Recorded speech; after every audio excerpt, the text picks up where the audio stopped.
The Infinite Game by Simon Sinek. Picture this. It's 1968, and you're deep in the sweltering jungles of Vietnam. The United States, the most formidable military machine ever assembled, is locked in a brutal conflict. By every conventional measure, America is crushing it. Battle after battle, they're pushing back every attack. They've got the best technology, unlimited resources, and a fighting force that wins nearly every engagement. In one massive offensive, America loses fewer than 1,000 soldiers, while North Vietnam loses over 35,000. So here's the head-scratcher that kept generals and politicians awake at night for decades. How do you dominate almost every battle, absolutely devastate your enemy, and still somehow lose the entire war? The answer to this puzzle unlocks one of the most profound truths about success, fulfillment, and leadership that most of us completely miss. It's hiding in plain sight, and today we're going to crack it wide open together. We're exploring a book that fundamentally rewired how I see the world, The Infinite Game by Simon Sinek. You might know Sinek from his viral TED Talk or his blockbuster book Start With Why, which has transformed boardrooms and inspired millions. But with The Infinite Game, he hands us something even more powerful than inspiration. He gives us clarity. He reveals that in business, careers, and life itself, most of us are playing entirely the wrong game. We're sprinting toward finish lines that don't actually exist, desperately trying to win at things that simply can't be won. Here's what I promise you by the end of today. You'll understand the two types of games we're all playing, whether we realize it or not. And you'll see why recognizing the difference is absolutely critical for building something that lasts, whether that's a thriving company, a fulfilling career, or a meaningful life. You'll discover why companies like Apple flourish for generations while others collapse overnight, and why certain leaders inspire fierce loyalty and trust, while others only create fear and anxiety. This isn't just business theory or abstract philosophy. This is a completely new lens for seeing the world, and once you see it, trust me, you can't unsee it. So let's dive in. Imagine you're standing at a fork in the road. One sign points toward victory, the other toward fulfillment. Which path calls to you? This deceptively simple choice sits at the heart of Simon Sinek's groundbreaking idea. He learned from philosopher James Carse that there are exactly two kinds of games in this world: finite games and infinite games. You're intimately familiar with finite games. Think of football. The players are known, the rules are fixed, and everyone agrees on the objective. When time expires, a winner gets declared. The game ends, and everyone heads home. Clear beginning, middle, and end. But then there's something entirely different: the infinite game. Consider friendship, or marriage, or your education. Who are the players? Some you know, but new ones can join anytime. What are the rules? There aren't any exact, agreed-upon rules, just conventions and norms we generally follow. And most importantly, when does it end? It doesn't. There's no finish line. Nobody ever gets crowned the winner of friendship or declared the champion of careers. The objective in an infinite game isn't to win. It's to keep playing, to perpetuate the game itself. Now, here's where things get messy, and this is the problem Sinek brilliantly exposes. Look around at the language our leaders constantly use. In business, politics, everywhere. They're obsessed with winning, with being number one, with crushing the competition. They're playing with a finite mindset in a game that is, by its very nature, infinite. Business is an infinite game. New players can enter whenever they want. The rules constantly shift and evolve, and there's no finish line, ever. No one gets crowned the winner of business. Companies don't win. They either survive long enough to keep playing, or they run out of will and resources and drop out. We just call that bankruptcy or acquisition. This fundamental mismatch, playing a finite game in an infinite arena, is the root cause of so much dysfunction.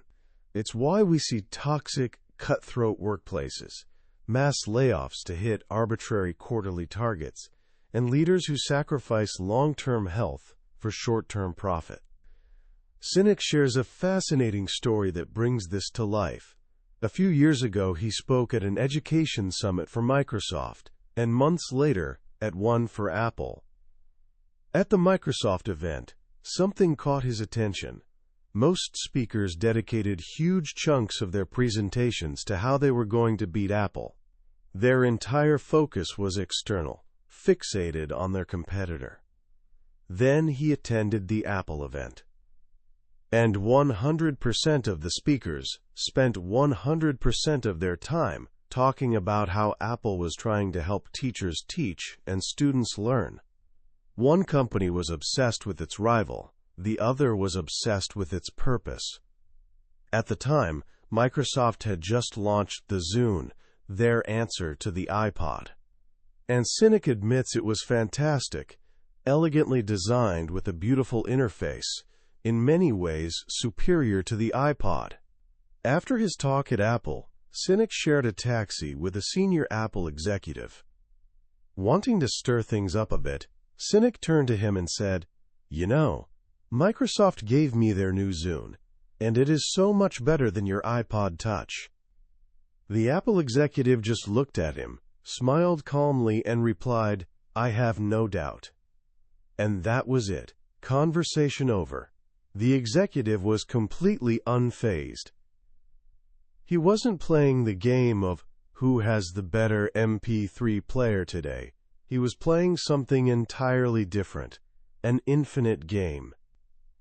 Apple wasn't trying to outdo Microsoft. They were trying to outdo themselves. They were already thinking about what came after the iPod. About a year later, they released the first iPhone, a device that made both the iPod and the Zune practically obsolete overnight. Microsoft, trapped in its finite mindset, was trying to win the current battle. Apple, operating with an infinite mindset, was focused on advancing its cause for generations to come. That's the crucial difference. This brings us right back to that jungle battlefield in Vietnam. The United States was playing a finite game. They were there to win the war, achieve a political objective, and go home. They measured progress in body counts and battles won. But the North Vietnamese were playing an infinite game. They weren't fighting to win a battle. They were fighting for independence, for their very existence. As one North Vietnamese leader told the American Secretary of Defense years after the war, "We were fighting for our independence, and we would fight to the last man. No amount of U.S. pressure would ever have stopped us." America didn't lose the Vietnam War. It simply ran out of the will and resources to keep playing, and was forced to drop out of the game. So if we want to build organizations that last, if we want to find genuine fulfillment in our work, we need to learn to play with an infinite mindset. And Sinek gives us a roadmap, 5 essential practices that any infinite-minded leader must follow. The first, and most critical, is to advance a just cause. What exactly is a just cause? It's not some generic mission statement about being the best or maximizing shareholder value.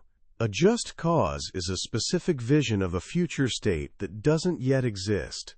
A future so compelling that people are willing to make real sacrifices to help bring it into reality.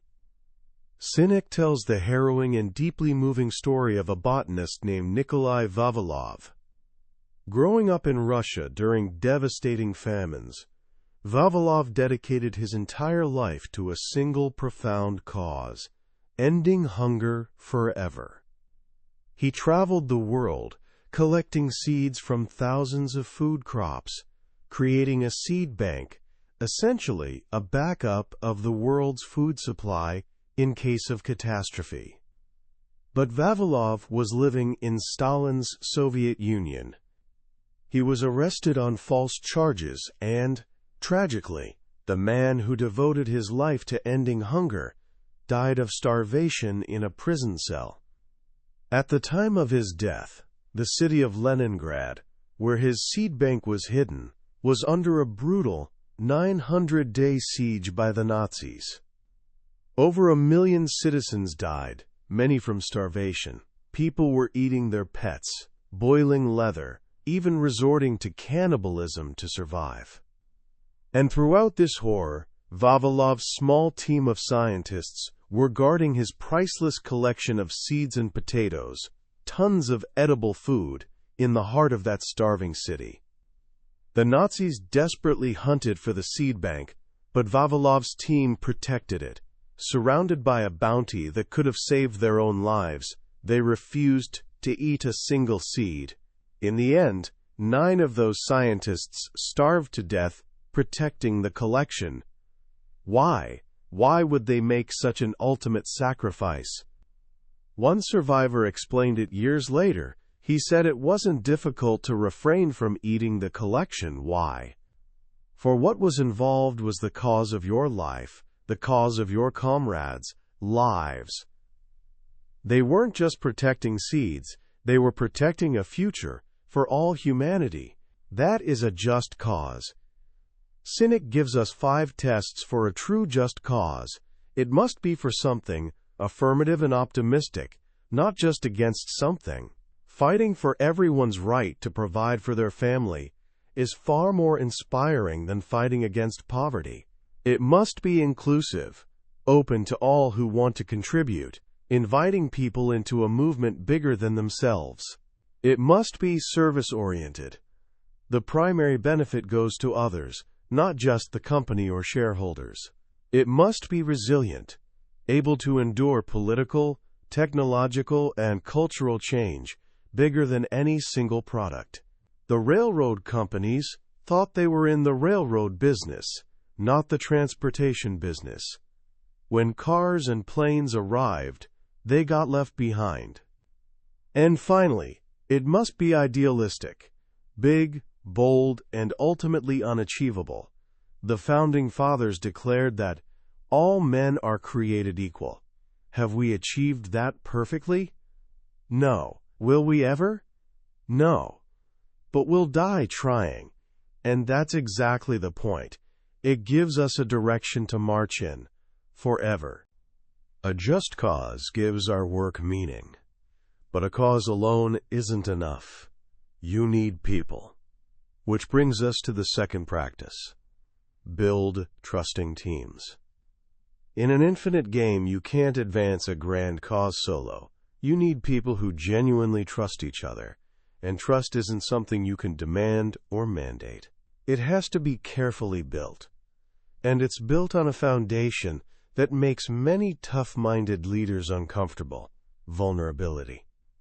Sinek tells the story of Rick Fox, the hard-nosed leader of Shell's USA, the biggest deep-sea oil rig ever constructed. This is one of the world's most dangerous jobs, where one mistake can mean instant death.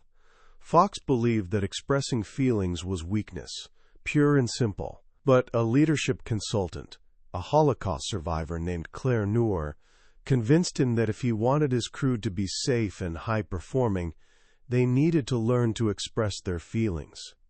So this crew of roughnecks from Louisiana were put into workshops where they sat in circles and talked about their childhoods, their fears, and their relationships. One man broke down in tears talking about his son's terminal illness. They were learning to be vulnerable with each other. And something remarkable happened. As they started trusting each other as human beings, not just coworkers, the flow of information improved dramatically. They felt safe enough to admit mistakes, ask for help, say, "I'm not sure how to do this." The results were staggering. The USA rig achieved one of the best safety records in the industry, and accidents across Shell dropped by 84%. Not only that, their performance skyrocketed. Their production was 43% better than industry benchmarks. This reveals a profound truth that the Navy SEALs, one of the highest performing organizations on the planet, live by. They evaluate members on two scales: performance and trust. Performance is your skill, how good you are at your job. Trust is your character, whether you have your teammates' backs. Everyone wants the high performer with high trust. Nobody wants the low performer with low trust. But here's what the SEALs discovered. The high performer with low trust is a toxic team member. They'd actually rather have a medium performer with high trust on their team than a toxic superstar. Why? Because in the long run, trust is what makes a team resilient and adaptable. Performance-obsessed cultures that tolerate toxic high performers eventually rot from the inside out. Building trust means creating what Sinek, borrowing from military culture, calls a circle of safety, an environment where people feel safe from their own leaders and colleagues. A new police chief, Jack Cawley, created this at the struggling Castle Rock Police Department. The culture was toxic, officers felt replaceable, and were punished for not writing enough tickets. One of his first acts was beautifully simple. He built a fence around the parking lot. For years, officers had requested one because they felt unsafe walking to their cars in the dark, but were told there was no money. That small act sent a powerful message. I hear you. I care about your safety. That fence became the foundation of a circle of safety that transformed the entire department. With a just cause to guide you and a trusting team to march with, you need one more thing to keep you sharp. This is the third practice. Study your worthy rivals. In a finite game, you have competitors you try to beat. In an infinite game, you have worthy rivals. A worthy rival is another player who is so good at what they do, they reveal your own weaknesses and push you to improve. You don't have to like them. You don't have to agree with their cause. But you respect their strengths. Think back to Apple and IBM in the early 1980s. IBM was the Navy, big, established, predictable.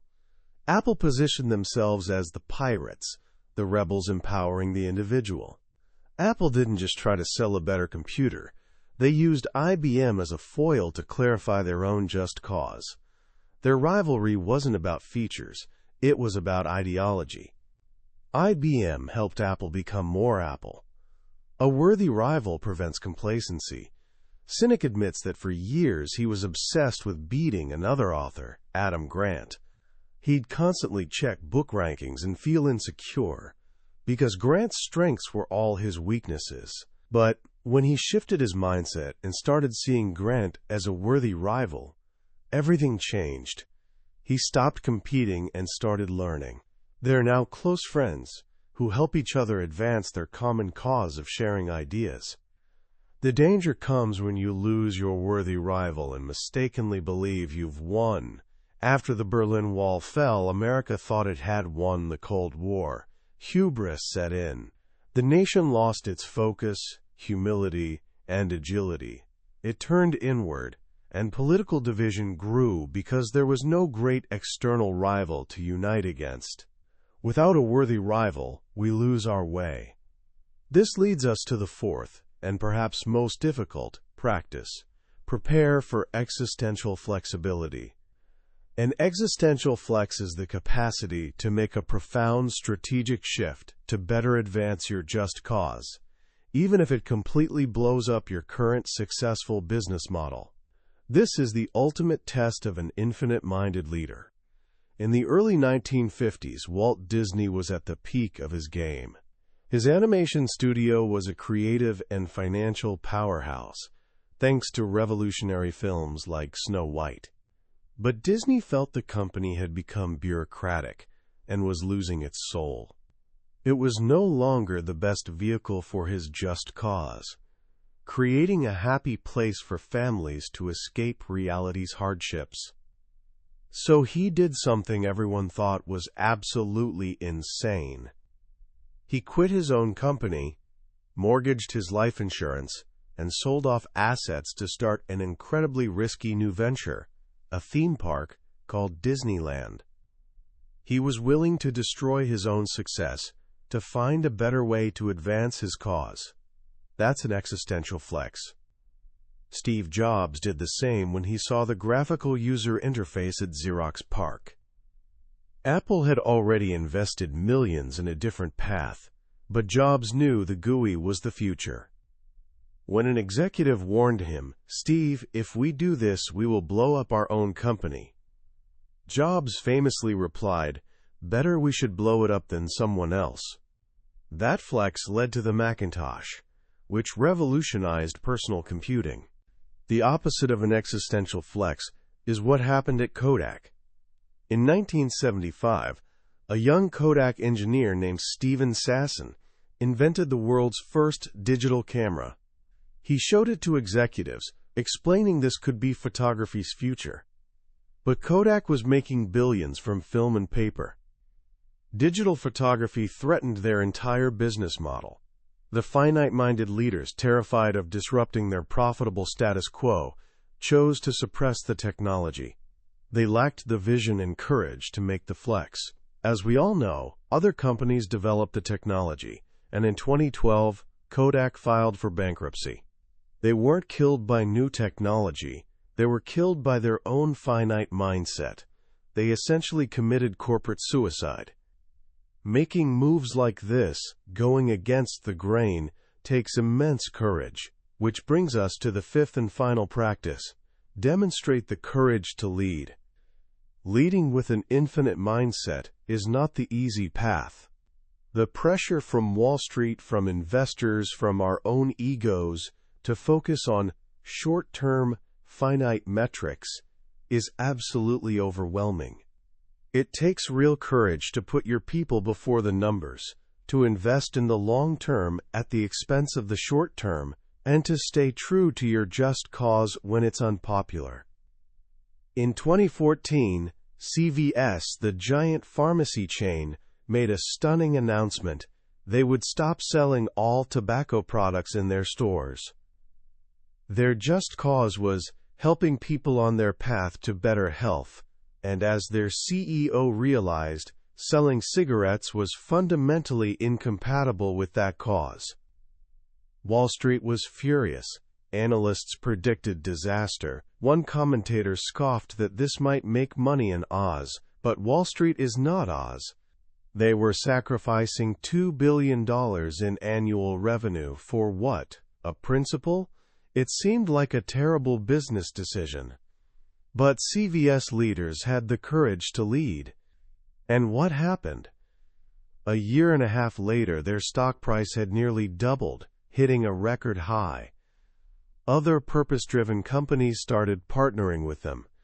Customers felt a new sense of loyalty.